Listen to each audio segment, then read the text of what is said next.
scheme month rolls along with the video portion of the Shanahan portion of the month. And this is going to be probably one of my favorite videos. It tails the favorite podcast, but it's one where we're going to talk about Shanahan's favorite concepts and how he chooses to attack defenses.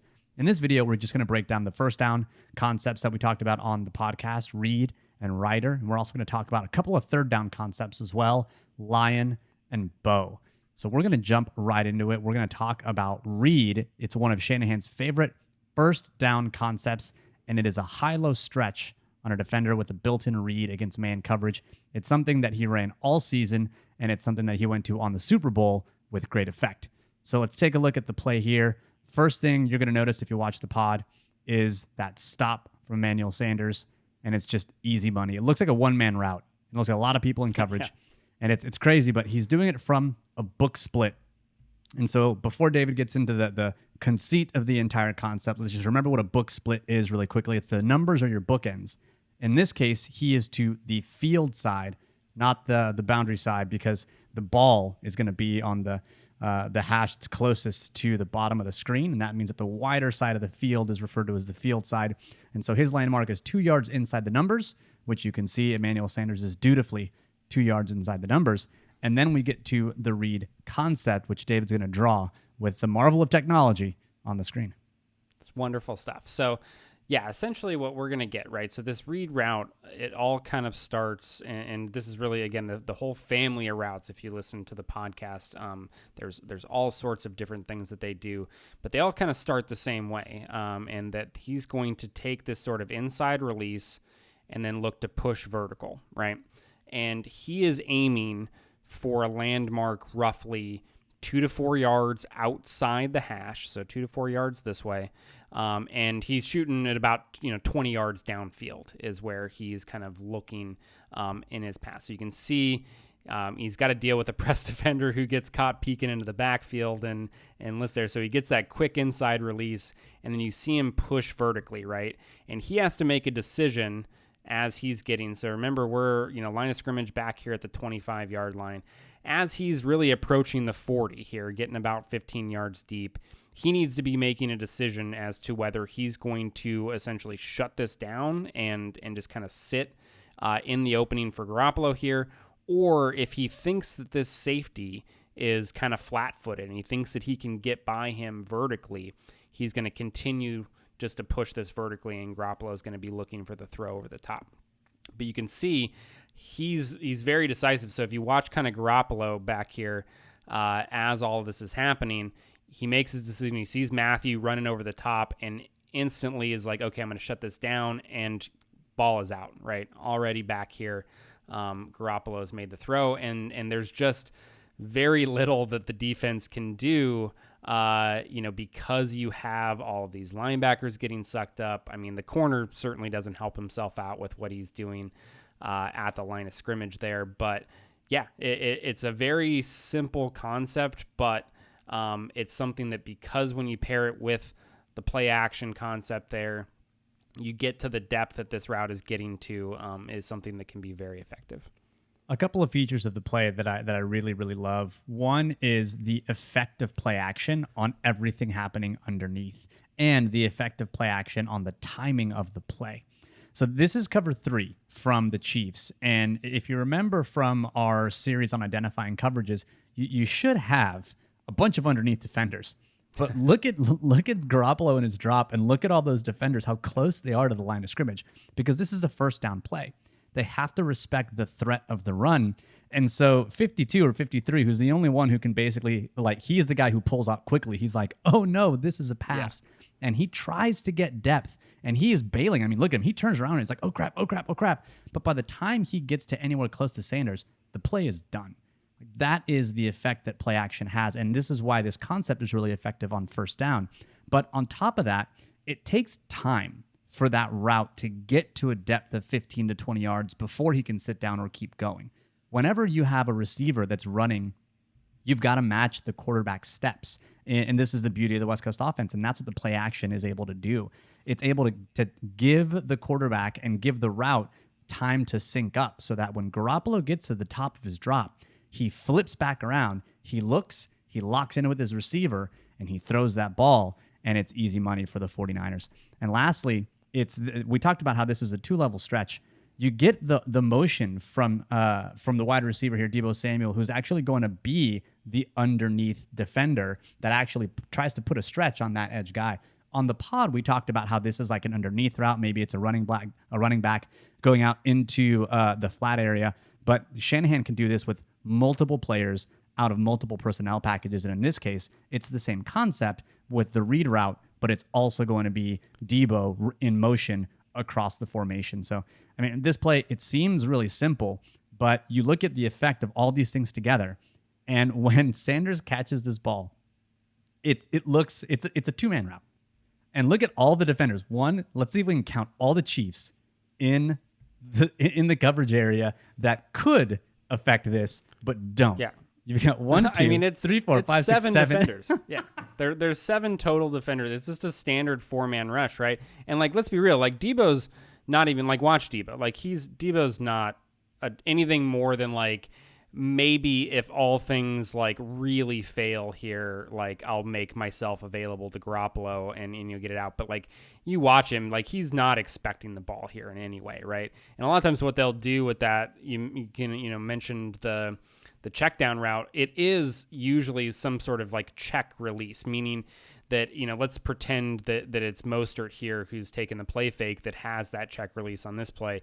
He's going to check and make sure that he doesn't need to stay in protection, right? So protection is always going to override his ability to release out into the route and get out into the flat. If everything's good and everything's picked up, then you would see him, kind of like get out here into the flat if that's what his assignment is on this play, if he's the guy that's got that check flat route. But that's kind of how it looks, right? Where essentially he's going to look to block first, and then if everything's good, he's going to leak out and get to the flat. Because again, like you mentioned, it takes time for all this to set up, but the timing, at least on this play, like couldn't be any better. I mean, Garoppolo back foot right here, he's going to take one hitch and let it go. Like this is just perfect timing, great route from Sanders. And so then I think the last thing that we kind of want to look at here is what all of the kind of different variations, just a quick look at like the different things that they'll do off this route, right? Because we mentioned the stem is the thing to hold it together, right? Everything from this point, from the release to him at this point in the play about to make this decision is going to look the same, but they've got about 7 different routes that they can run off of it, right? They'll they can lock either of the options in place, so they can just say, okay, we want you to run it the same way, but you're going to just sit, like you don't actually have a read here. We can do it the same way with the vertical, or we can break literally any number of ways here, off of this route. So they have routes that literally go up to the corner, out to the sideline, to the far post, inside on an in cut here. So it really doesn't give the defender anything to go off of, right? We're talking the same exact split, the same exact route stem up until a point, of 15 plus yards. Everything is looking identical, and I have a receiver that could go any direction at that point. And not only are you going to make the rider concept or the rider route really be the foundation of this play, but then you get to adding other routes on top of what looked like effectively a 1 wide receiver route. And that's what you're going to get with the rider concept. This is going to be the same base of the soup as read. You're going to have the read route. You're also going to have that underneath portion of the concept, but then you're going to add a crossing route across the field, which makes this a 3-level stretch to one side of the field. And so what we're going to see here is instead of having the read route actually sit, you're going to have that route actually just take off. And that's one of the options that is either built in via a read, or part of the play may just be like it's going to be the read takeoff, which is the version of the route where it's actually just baked in that you're going to take off. You still have the underneath play, but now you've got that crosser coming across. And against cover 3, that crossing route is going to be money, because now you've got a 3-level stretch where you've got someone bailing deep with that takeoff route, and you've just got wide open green grass, and it's just going to be a really, really easy completion. This is another play that builds off of that, shows a similar picture, but adds just a little bit of spice to get you a completion. Yeah, so as we look at the receiver up top here, right, and we kind of look back to really the play structure of the last one, right? So we get a similar sort of thing. We're setting up some motion, and we're going to get that motion back across the field. He's going to end up just kind of like hanging out, faking that jet motion, and then sit down as like a late check down option. And then that is also where my read stem is going to be, right? So a little bit different. I don't have to work quite as hard to get inside on this play because I'm not dealing with the press, right? So I've got an off corner here who's back, but I've got the same split, right? I'm about 2 yards inside the numbers there. I'm going to work to get to the inside. And then you can see him here. Actually, he's just going to give a little bit of stutter right there to make him think he might be sitting it down. But really, this is locked. This is a locked vertical that he's going to look to push the entire way because he wants to clear this thing out. Because what they're hoping for is to really hold this safety long enough to allow this crossing route to get open here, because we know that the underneath defenders, again, right, they're held by play action. If we go back here, it's a same sort of picture that we get with all of those underneath guys taking steps up. I mean, these linebackers are a lot more aggressive even than the Chiefs were, taking multiple steps, like flying up towards the line of scrimmage. So at that point, like in a normal cover 3, this is the guy that you would really be looking for to get enough depth to be able to make a play on this crossing route. And he knows it. He knows it too, because he starts to, as soon as he realizes, he's like, oh God, gotta go. So yeah, he's flipping around, having his oh shit moment here, realizing that there's no way he's going to be able to get back here in time to be able to get to it. But yeah, that's essentially what they're wanting to do, right? From a concept standpoint, we're going to hold the underneath defenders with the play action, and we're really going to put this free safety in a bind here. So if he gets enticed with the crossing route here and he realizes that, okay, my guys aren't going to be in position, my underneath defenders aren't going to be in position to get back, I need to drive on this. If you do it too soon, then you risk leaving your corner kind of out to dry by giving up all of that open space in the middle of the field, unless you have, kind of a plan defensively to allow your free safety to do that. Yeah, and what the safety does in this case is something you'll hear every now and again, which is called cutting the crosser. You can see the backside corner, they're in cover 3, right? So he's got the deep third. Now, he realizes that when this receiver begins to cross the field, right, when Sanders basically gets across his face, he's like, I have no additional threats on this side of the field. So you can see him begin to peel off and replace the safety that's in the deep middle who comes down to take that crossing route. It's something defenses do to really reduce the stress on some of the players and not have them have to do too many things, especially when they don't have threats. But what they're doing right here, where the safety breaks down and then the other deep third corner basically replaces him to help on a corner who's basically lost leverage on that read takeoff route at the top. Because if I think it's Eli Apple here on the backside, if he doesn't go deep, you've got a deep shot with leverage. You can just throw that ball anywhere on to the other side of the field, and it's going to be probably 6 or a very, very long completion. And so cutting the crosser allows them to be able to provide some help to that to that corner, and also stay sound on the underneath crosser. And it's something that they, again, like defenses have to be on the same page about, right? Like, they have what would be, in theory, I think, the right plan to handle this route, right? I think the best way to cover these two downfield routes is to do exactly this, is to have your safety cut the crosser because you know that your underneath defenders are going to be out of position because of the play fake, and then have this backside corner get back here to provide help to your other corner on kind of the deeper vertical route.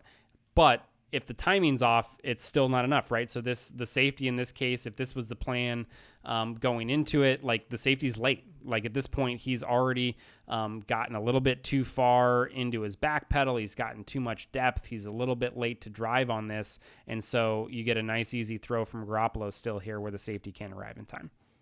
Yeah, and you can even see the moment where the Eli Apple realizes, I've got to get depth, because he's running, and then you can see as soon as he sees the other safety get in his line of sight, he just bolts upfield.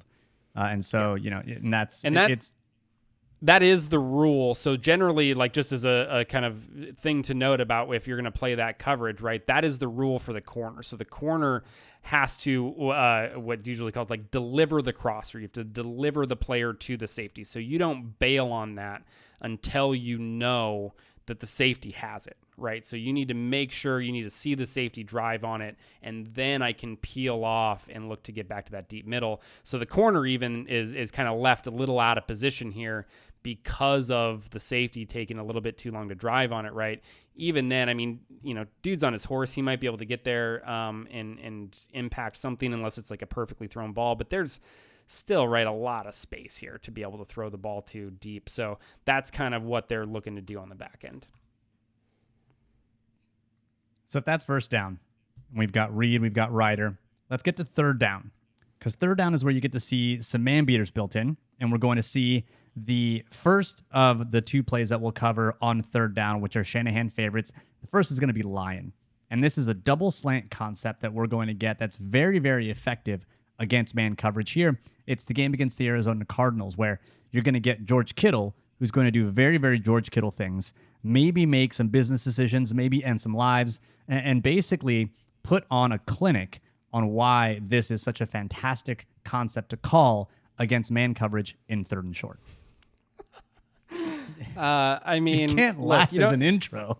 you don't need a whole lot of coaching points when that's what you're working with, right? As a player, you're asking them to go win. So essentially, yeah, what they're looking at as we drew up, we got these two guys here are really the ones running my Lion concept, right? So I've got Emmanuel Sanders down here, and it's very possible that they might have, I mean, it's difficult to see for sure what Sanders is trying to do because his route gets kind of shut down a little bit. He might be trying to run like some sort of little under route here where he's going to try to like break in and be a late sort of third option because this double slants is read inside out, right? So you're going to look at the first slant first, second slant, and then so he's likely going to be a late third option on this under route, but you can see that he just gets like that corner there is really walling off the inside, so it's kind of difficult to see what he's doing. The 49ers may have another name for the concept when you add that third route in the picture, but really the guys we want to focus on are here on the inside in the slot, right? So those are my guys running the two slants. And you can see Kittle, I mean, just winning, like that's really what you need, right? So against man coverage, you're asking your guys to win one-on-one matchups. And this is George Kittle taking a much smaller corner in Budda Baker, who's trying to press him and tossing him aside and creating a significant amount of separation. And then he's going to like just stiff arm his soul into the ground and pick up a touchdown to really add to it. Yeah, I mean, it's a bad angle from the deep safety. He's coming downfield, and that's the first mistake right there. I mean, and you can see him, I don't know if he's just confused at how fast this big man is, but he almost goes to the wrong shoulder as he's coming downfield. Like he goes just to the wrong place altogether, and then Budda Baker thinks, I'm going to redeem myself. Oh no, that's what the ground feels like again. It's real ugly. Let's go ahead and watch it from the end zone view because I feel like that'll be fun too. Yeah, I mean, the safety just bad. He's tentative. Like the whole thing is a disaster, but this is really what we're looking for here. It's just sad. My favorite is the slide that he just slides on his back for like 3 or 4 yards. You feel so bad because like, let's be real. Like somebody gets beat right here, like gets tossed completely off balance. I mean, a lot of guys, they're not even getting back into position to get embarrassed a second time, right? So it's really, you don't want to fault him too much because it's like, damn, like you made a pretty good hustle play to try to get back and make a tackle, but then just gets like embarrassed a second time. Do you think that in the coaching room, it's a rough look. You know how they review film in the meeting room post game and they give you, pluses and minuses or dings based on what happens. Do you think they gave him 2 dings on this or 1? Like, did they openly add the insult to the injury, or do you think they just went like, man, let's just move on? I'd give him like a ding and a half, like that's kind of how I would look at like you're real shitty here. Like you're at the line of scrimmage, you're real fucking bad. That's like a double negative right there. Look, you get a small plus, for working your way back into position. You claw some of it back. And then just a shitty tackle attempt. Like you can see him like right here. Like he's just out of control, like off balance already. And like Kittle doesn't even really do much. He just gives him a little shot in the shoulder and it just like, it's over. It's the kind of Aikido that would make Steven Seagal proud. But as we get to as much fun as to focus on that, a recap on the concept, right? So we're looking double slants. We're going inside slant first. outside slant second. And the big key really with both of them, but especially with this inside slant, is you need to win inside leverage. Like you have to get that inside position on the defender, or it's just all over, and the quarterback's going to have nowhere to throw the ball. One more time. One more time, because why not? If that's one of Shanahan's favorites, we get to another third down call that he used, and it's going to be the bow concept. And this is one that is going to basically be a combination of two routes, the basic route and an arrow route. And so we'll draw what that looks like first. And this is going to be against the Ravens. And first is going to be the basic route. Basic is going to be really a staple in the Shanahan offense. It's just going to be a 15-yard in-breaking route. And then you're going to get an arrow or an arrow route behind it. And it's going to basically be a quick in cut and then a break back outside. And it's going to go back out to the sideline. Now, this is going to look a lot like a basic and a drag route, which is a very, very common route that you see day in and day out. And it's a route concept that Marcus Peters sees day in and day out, which is why he's going to jump a route that doesn't exist and open up a wide hole for the receiver, Kendrick Bourne. This is going to be a really fun concept because you can see exactly how it works. And it's just going to be some really good receiving from Bourne here to pick up that big, heavy, wet ball and actually make that reception. Because this was like a kind of quasi rain out game. It wasn't as bad as Washington, but remember the ball was very heavy. It was very things were not moving well through the air that day. But this is another favorite of Shanahan in third down because it shows one picture but delivers another. Yeah, I mean, honestly, players aren't moving all that well too. Everything looks kind of slow. But yeah, essentially, yeah. So you've got the basic route, right, which is something that he's going to use a lot. Like it shows up in a lot of different concepts. It shows up as like an isolated route on the single receiver side of formation sometimes. So just, yeah, as a basic 12 to 14 yard in cut, kind of like a shorter version of like a dig or something like that. He has there are several different in cuts that he has based on the depth that he wants guys to be able to get to. And so basic is 12 to 14 yards there. And then, so what this guy is going to do, Bourne in this case on the arrow route, is he wants to get to a depth. He's going to, again, take this inside angle, gets to a depth of about 4 to 6 yards.